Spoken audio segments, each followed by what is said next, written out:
उपस्थित कोरबा के विधायक श्री आनंद सिंह जी, सफीपुर के विधायक आदरणीय ब्रह्मालाल दिवाकर जी, भगवंत नगर के विधायक आदरणीय आशुतोष शुक्ला जी, मोहन के विधायक श्री विजय रावत जी, बांगरमुख के विधायक और पूर्व में जिलाध्यक्ष रहे ऐसे आदरणीय श्रीकांत कटियार जी, हमारे एमएलसी आदरणीय अरुण पाठक जी, श्रीमान शेखर वर्मा जी, श्रीमान श्री अरुण सिंह जी, फतेहपुर 84 ब्लॉक प्रमुख श्री मनोज निशांत जी, बांगरमुख ब्लॉक प्रमुख श्री अर्जुन लाल दिवाकर जी, गंज मुरादाबाद ब्लॉक प्रमुख श्री विवेक सिंह पटेल जी, भाजपा मत्स्य प्रकोष्ठ के प्रदेश की संयोजक श्रीमती किरण निषाद जी, सफीपुर ब्लॉक प्रमुख श्री रमेश रावत जी, हमारे मोदी समाज के बहुत ही वरिष्ठ नाम व्यक्ति बैठे हैं ऐसे श्रीमती श्री गोमती बाबू जी, हमारे शहीद गुलाम सिंह के ही वंशज उनके नाते श्रीमान महादेव लाल जी, श्रीमान सुबेदार मोदी जी, श्रीमान भोजराम जी, श्री मुकेश जी और इस कार्यक्रम में उपस्थित सम्मानित मंच पर उपस्थित कुछ नाम उसे छूटे होंगे ऐसे सम्मानित भाजपा के पदाधिकारीगण, सम्मानित मंच पर महानुभाव और इस कार्यक्रम में उपस्थित सभी सम्मानित बुजुर्गों, नौजवान साथियों, मातृशक्ति पत्रकार सहायकार मित्रों, आप सबने जिस तरह से स्वागत के रूप में आशीर्वाद देने का काम किया है, इसके लिए आपके चरणों में शीश पाकर आपका हृदय से स्वागत करता हूं, आपका अभिनंदन करता हूं। सबसे पहले क्षमा चाहता हूं देरी के। मैंने महाराज जी को 3:15 बजे की फ्लाइट से जा रहा था।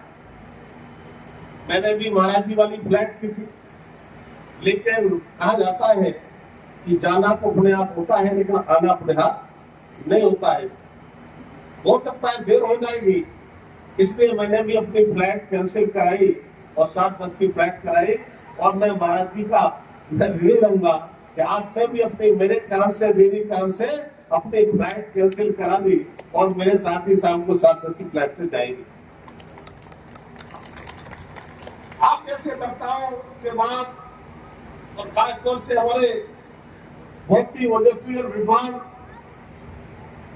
वक्ताई ने प्रवचन के रूप में हम सबको मार्गदर्शन देते हैं, ऐसे डॉक्टर साक्षी महाराज जी के उद्बोधन के बाद कोई बचता नहीं, लेकिन आदेश का पालन मुझे बोलना है। तो सबसे पहले मैं आभारी हूं महाराज जी का, जिन्होंने मुझे इस कार्यक्रम में बुलाने का काम।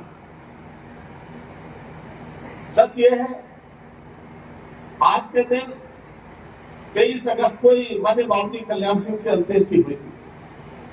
वो मेरे राजनीतिक गुरु थे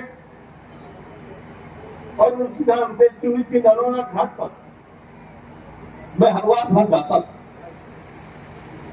लेकिन महाराज जी का आदेश, मैं पुण्यतिथि पर बाबूजी का हम लिया हूं तो कम से कम एक बार गुलाम सिंह मोदी के बलिदान दिवस पर आने का मुझे भी सौभाग्य मिले, तो इस सौभाग्य दिलवाया है महाराज जी ने, इसके लिए मैं कोटि कोटि कोटि आपका वंदन करता हूं। सम्मानित बहन भाइयों,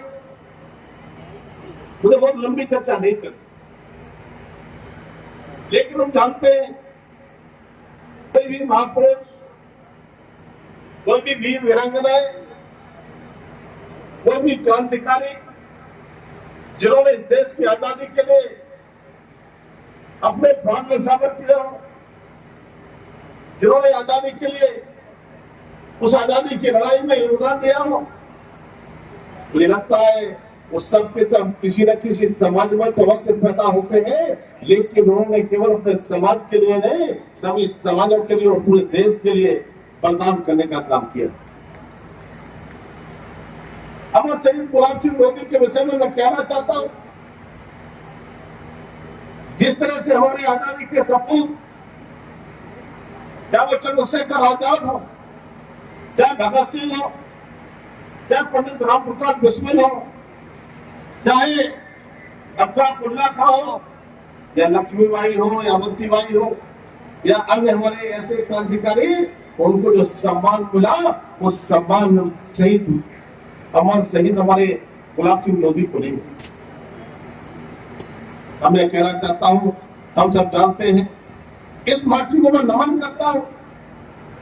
ये वीर गुलाम सिंह लोधी की माटी है और इस माटी ने उनको जन्म दिया 1903 में, और हम सब जानते हैं 1857 की आजादी की लड़ाई, आजादी की क्रांति उत्तर प्रदेश से ही शुरू हुई थी। महाराज जी अभी वीरांगना अवंतीबाई के बारे में बता रहे थे, तो मैं कहना चाहता हूं कि आजादी की लड़ाई को 1857 में शुरू हुई थी, लेकिन वीरांगना अवंतीबाई को 1857 से पहले अंग्रेजों से लड़ाई लड़ रही, और क्या वो लड़ाई ही नहीं लड़ रही थी। उस समय डिप्टी कमिश्नर वाशिंगटन, उन्होंने मंडला के राज्य पर एक प्रशासक नियुक्त करने का काम किया। अवंतीबाई के पति राजा विक्रमादित्य को आश्वस्त दिखाकर, तब मैं कहना चाहता हूं, वो वीरांगना रानी अवंतीबाई थी, उस प्रशासक को खदेड़ करके और अंग्रेजों के कानून को मानने से मना कर दिया और राज्य को अपने कब्जे में ले लिया।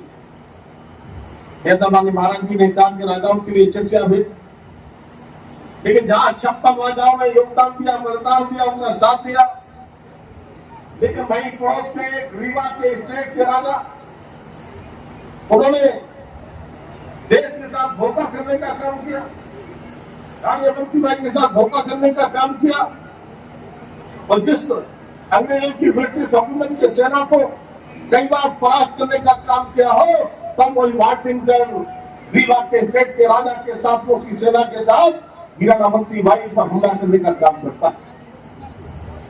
जिस वीरांगना अवंतीबाई ने पड़ोस के जंगलों में जाकर सेना को तैयार करने का काम किया था, उनको प्रशिक्षण दिया था। वीरांगना अवंतीबाई कोई सामान्य महिला नहीं थी। बचपन से ही घुड़सवारी, बचपन से ही तलवारबाजी, बचपन से ही उस समय के हथियार चलाना उनके शौक था। तब मैं कहना चाहता हूँ कि अवंतीबाई ने जिस तरह से संघर्ष किया, और आज ये कहने में संकोच आई कि 9 अगस्त से ये हमारे कार्यक्रम शहीदों के चल रहे हैं। हमारे प्रधानमंत्री मोदी ने हर तिरंगा ध्वज चलाने का काम किया। 9 अगस्त इसलिए जिस तरह से लखनऊ के बाद साहब का अन्नाओ और चंद्रिका खेड़ा के अमर शहीद गुलाम सिंह का बलिदान दिवस बनाते हैं 23 को, तो 9 तारीख के लिए लखनऊ के पास की काकोरी घटना का जिक्र मैं इसलिए करना चाहता हूं। 1925 में 9 अगस्त के लिए काकोरी की घटना हुई। काकोरी की घटना से पहले मेरा जनपद बदायूं हुआ था। बदायूं के बाद शाहजहांपुर, और शाहजहांपुर में ठाकुर रोशन सिंह से लेकर के सारे हमारे क्रांतिकारी एक मीटिंग करते हैं कि लड़ाई तो हम लंबी लड़ रहे हैं, लड़ाई तो 1925 हो गया है, लेकिन ये जंग, ये लड़ाई लंबी हम कैसे लड़ेंगे? लंबी लड़ाई लड़ने के लिए को पैसा चाहिए, लंबी लड़ाई लड़ने के लिए ब्रिटिश हुकूमत के खिलाफ हमको उनसे लड़ाई लड़ने को हथियार चाहिए। तब उन्होंने कहा कि ब्रिटिश हुकूमत के खजाने को लूटा, और उनके सूत्रों ने जानकारी दी एक लखनऊ सहारनपुर एक्सप्रेस तो लखनऊ से सहारनपुर जा रही है। उस ट्रेन में ब्रिटिश हुकूमत का खजाना आ रहा है, उस खजाने को हमने लूटना होगा, और ये खजाना लूटना होगा केवल अपने लिए नहीं, देश के लिए, देश की आजादी के लिए, देश के 140 लोग नहीं, हमारे साथियों काकोरी पाकर के रेलवे, लखनऊ से जो आगे रेलवे स्टेशन है, हमारे वो क्रांतिकारी चढ़ते हैं और जाकर के 2 किलोमीटर आगे उस ट्रेन की जंजीर खींचते हैं जंजीर खींचकर उस ट्रेन को रोकने का काम। और ब्रिटिश हुकूमत के सैनिक भी जब खजाना जा रहा हो तो कितना पहरा रहा होगा, लेकिन जिनके अंदर जुनून आजादी का हो, न परवाह अपनी जान की ना हो, उन्होंने उस ट्रेन को लूटा, ट्रेन के खजाने को। उसके बाद 40 क्रांतिकारियों के खिलाफ FIR होती है, ब्रिटिश हुकूमत के खिलाफ विद्रोह करने की FIR होती है, खजाना लूटने की FIR होती है, हत्या की। सम्मानित बहनों भाइयों, उस कालपुरी की घटना में 40 में से 4 हमारे ऐसे अमर शहीद थे, वो ठाकुर रोशन सिंह हो, अशफाकुल्लाह खां हो, राम प्रसाद बिस्मिल हो, और चौथे हमारे राजेंद्र नाथ धोनी, और चारों के लिए फांसी की सजा, मृत्यु दंड देने का काम। ब्रिटिश सरकार ने केवल उनको ही नहीं, बाकी लोगों के लिए और सजा का प्रावधान किया। एक आपने काला पानी की सजा भी सुनी होगी, जैसे हम अंडमान निकोबार कहते हैं, समुद्र का टापू कहते हैं, आज हम पोर्ट ब्लेयर के नाम से जानते हैं। उनके लिए काला पानी की सजा देने का काम किया। वो काला पानी जहां पर वो जिस समय हम पोर्ट ब्लेयर जाते हैं, सैल्यूट जेट का जो शो दिखाया जाता है तो मन कांप उठता है। मन कांप इसलिए होता है, वीर सावरकर का नाम सुना होगा, वीर सावरकर उनके भाई उसी जेल में बंद रहते हैं, एक भाई दूसरे को देख भी नहीं पाते हैं, केवल देखते हैं तो सामने फांसी जिनको लगाई जाती थी वो सारे के सारे कैदी देखते थे, आज हमारे फला संत को फांसी लगाई जाती। तब कोलू भी चलता था, उस कोलू पर हाथों से कोलू चलवा करके जिस तरह से वहां पर यात्राएं दी जाती थी। तब मैं हमारे साथियों को कहना चाहता हूँ, न जाने कितने बलिदानियों ने बलिदान दिया है, कितने वीर वीरांगनाओं ने अपने प्राणों की आहुति दी है, तब इस देश आजाद हुआ। उसी वजह से मैं अपने अमर शहीद गुलाम सिंह लोधी की मैं बात करूं तो 23 अगस्त 1935 के लिए वो नौजवान जिसकी उम्र 32 साल रही होगी, उसके मन में भी जज्बा था, जुनून था कि देश की आजादी में मेरा सहयोग किस तरह से हुआ। उसी समय झंडे के लिए सत्याग्रह हो रहा था, उन्नाव पे न जाने और भी कुछ जत्थे गए होंगे। उन जत्थों में एक जत्था गुलाम सिंह लोधी ले जाते हैं, जैसा कि माने महाराज जी बता रहे थे, बैल हाथने वाला, एक जिसे डंडा कह सकते हैं, गांव की भाषा में उसको पैना कहते हैं, वो छड़ी को लेकर के वो चले जाते हैं, तिरंगा को कोई जेल में रखकर चले जाते हैं, और वो जुनूनी गुलाम सिंह लोधी अमीना पार्क में जाकर के पेड़ पर जाकर के उस तिरंगा को फहराते और तिरंगा लेकर फहरा नहीं देते हैं। नहीं वो भारत माता की जय, हिंदुस्तान की जय, तिरंगा झंडा की जय, ये नारे लगाते हुए जो नारे लगाते हैं वो आसपास के माहौल में उस समय लग आएगा कोई क्रांतिकारी इस पेड़ पर है और साथ देने के लिए नारे का साथ नारों से मिलाने का काम करते हैं। लेकिन ब्रिटिश हुकूमत का उनका आका हुक्म देता है कि सेना के लिए गोली चलाने के लिए ताबड़तोड़ गोलियां चलती है, हमारे शहीद गुलाम सिंह लोधी के लिए बड़े पेड़ पर जो चढ़े हुए थे झंडे के पास से ताबड़तोड़ गोलियां लगती है और गोली खाकर गिर जाती। मैं हमारी उम्र सबका, मैं हमारी उम्र मानिए डॉक्टर साक्षी महाराज जी का इस प्रांगण में जो आपने जिस तरह से इसको सजाया है, संवारा है, आज ये कार्यक्रम हो रहा है, धर्म और देव, मुझे लगता है आज अमर शहीद गुलाम सिंह लोधी की आत्मा की होगी, वो भी प्रसन्न होती होगी तो 1935 के बाद में मेरा अब समय आया है, मेरे लिए अब लोग याद कर रहे। मैं चर्चा जितनी आजादी की करूंगा उतना कम है। अगर करेंगे का जुनून अभी हमारे अंदर से निकला नहीं है। हमारे प्रधानमंत्री मोदी जिस चीज का आह्वान करते हैं तब मैं कह सकता हूं कुछ समय लगातार हर कार्यक्रम को सफल बनाना, चाहे छात्र हो उनके हाथों में तिरंगा, सेना के जवान हो उनके हाथों में तिरंगा, किसान हो उसके हाथ में तिरंगा, गाड़ी हो उनके हाथ में उनके तिरंगा, तो तिरंगे का जुनून और जिस तरह से देश की सीमाओं की रक्षा करने के लिए हमारे जवान, हमारे ऐसे नौजवान उस सेना के रूप में खड़े रहते हैं। मैं कहना चाहता हूं ये वही सेना हिंदुस्तान की हमारी वही सेना है जो हमारे प्रधानमंत्री मोदी के नेतृत्व की सेना है। एक बार जम्मू कश्मीर में मैं गया था, बीएसएफ के कार्यक्रम में वहां के बड़े अधिकारी ने चर्चा करते हुए बताया कि एक समय था जब पाकिस्तान की सीमा पर हमारा सैनिक गश्त करता रहा, पाकिस्तान का सैनिक भी गश्त करता था, लेकिन पाकिस्तान का सैनिक हमारे सैनिक से टोन करता था, वो मजाक बनाता था कि जब से दिल्ली से तुम्हारा आदेश आएगा तब तक हम मैगजीन खाली करेंगे। जैसे हमारे साथियों, जिस तरह से हमारे दुर्भाग्य से लंबे समय तक हमारे सैनिकों के हाथ बांध के रखे, हमारे प्रधानमंत्री मोदी के नेतृत्व में सैनिकों के अधिकारियों के लिए फोर्स के लिए कह दिया गया कि सामने से अपनी तरफ से गोली न चलाई जाए, और सामने से गोली अगर चलती है तो गोली चलाने की गिनती न की जाए, और आवश्यकता पड़े तो गोली का जवाब गोला से दिया। और यही कारण है आवश्यकता पड़ी सर्जिकल स्ट्राइक करने की, हमारे प्रधानमंत्री मोदी के नेतृत्व में दुश्मन के घर में हमारी सेना सर्जिकल स्ट्राइक करके वापस, आवश्यकता पड़ी तो एयर स्ट्राइक करके हमारी सेना दुश्मन के घर में स्ट्राइक करके एयर स्ट्राइक करके वापस। और एयर स्ट्राइक जिस समय किया था, हमारा एक पायलट अभिनंदन दुश्मन के घर में गिर जाता है पता है नहीं, वो पायलट अभिनंदन दुश्मन के घर में गिरा था। मुझे लगता है कि मोदी सरकार नहीं होती तो वापस नहीं आता।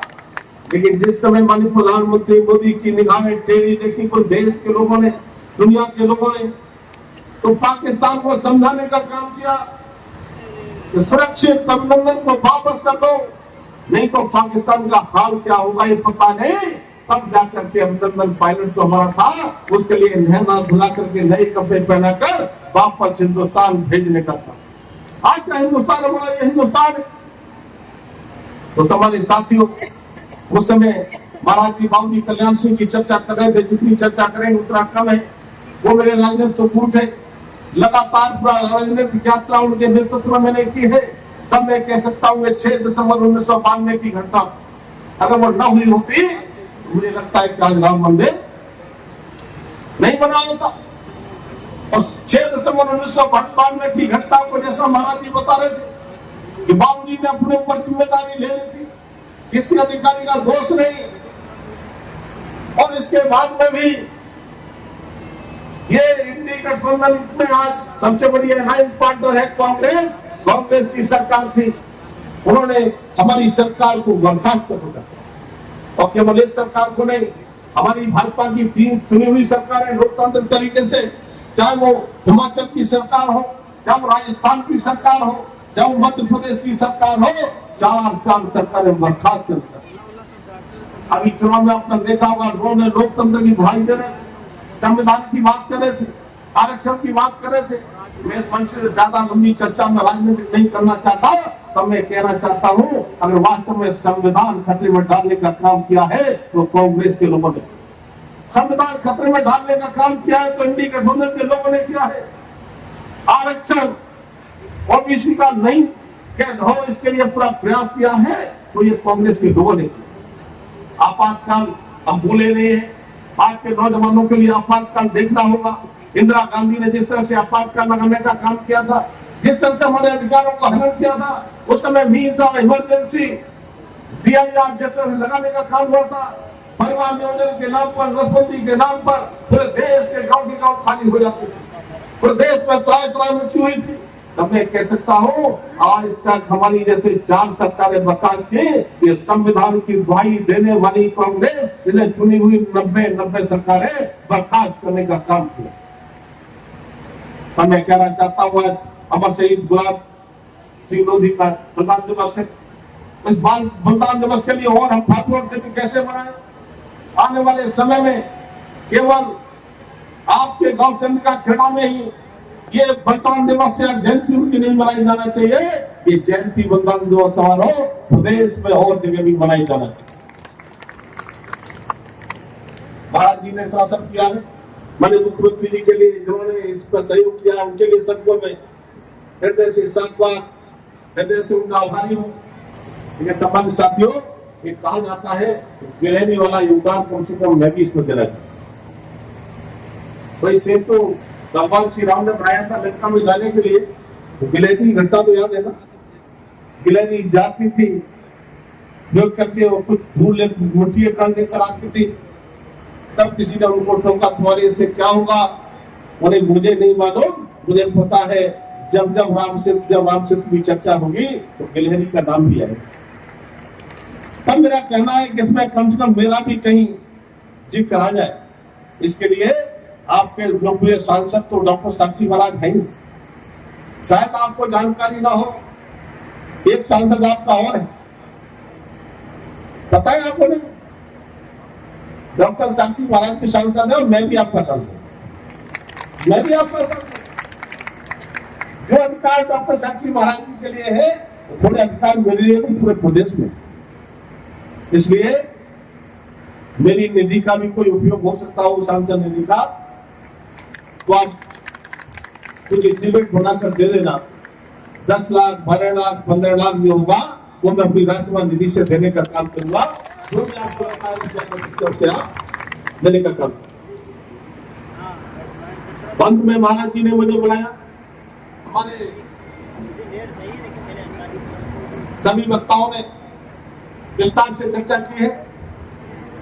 फिर कभी चंद्र का किरण आना होगा, क्योंकि जब मैं राष्ट्रसभा निधि देकर जा रहा हूं तो देखने में तो आऊंगा ना, तो बना के नहीं बना। अब ये कितनी जल्दी एस्टिमेट बनाते हैं, क्या बनाते हैं, आपका काम रह गया, इसमें क्या जरूरत है? 10 लाख से लेकर 15 लाख तक का कुछ भी आप मुझसे ले लीजिए का जो मेरे अधिकार में आता है। और सम्मानित साथियों, जो महाराज जी के साथ मैं भी दिल्ली हूं और आप सबको निमंत्रण देकर जाता हूं। जब भी आपका आना हो तो महाराज जी क्या तो जाएंगे ही जाएंगे, लेकिन मैं भी अपने यहाँ आने का न्योता देकर जा रहा हूँ। जब भी आप आए तो केवल बागरगांव के लोग नहीं, सभी उन्नाव के लोगों के लिए मेरे तरफ से आमंत्रण है। आप आइए, आपका स्वागत, और आपके साथ महाराज जी के साथ कंधे से कंधा मिला करके उन्नाव का विकास की बात हो या और कोई काम की बात हो, मैं भी महाराज जी के साथ खड़ा हुआ। और जैसा कि महाराज जी के बारे में आप सब जानते हैं कि नहीं, मेरा महाराज जी से आज का संबंध नहीं। मैं जब नौजवान था, अब आप कहेंगे नौजवान को भी दिखाई पड़ते, अब तो मेरी उम्र 60 साल से ज्यादा हो। जब मेरी उम्र 20 साल 25 साल नहीं होगी, तब से महाराज जी का आशीर्वाद मुझे रहता है। तो मैं, महाराज जी ने पहले भी एक बार कहा था, यहाँ पर जब मूर्ति की स्थापना हुई थी, लेकिन मैं सरकारी काम से, भारत सरकार के काम से, मैं किसी नॉर्थ ईस्ट के स्टेट पर बहुत दूर था, चाह करके भी आ नहीं पा रहा था। महाराज जी ने मुझे बुलाया था, तब मैंने कैसे माफी मांग करके वो तो वास्तव में मेरे मन में वेदना रही, लेकिन आज वो वेदना मेरी दूर हुई है जब मैंने इस माटी को नमन कर लिया है। तो एक बार फिर हम सच्ची श्रद्धांजलि गुलाब सिंह मोदी को वही देना चाहेंगे, उन्होंने जो अधूरा काम छोड़ा है उसे हम पूरा करेंगे। और ये गांव चंद्र का क्रीड़ा, इसका नाम और कैसे आगे बढ़े, इस गांव का नाम, और इसके लिए विकास के लिए क्या क्या और हो सकता है, महाराज जी से चर्चा करेंगे और मिल करके कुछ नई गाथा लिखने का काम करेंगे। तो ऐसे वीर के लिए हम एक बार फिर नमन करते हैं और सच्ची श्रद्धांजलि करके मैं अपनी वाणी को प्राण देता हूँ। बहुत बहुत धन्यवाद। जय हिंद, जय भारत।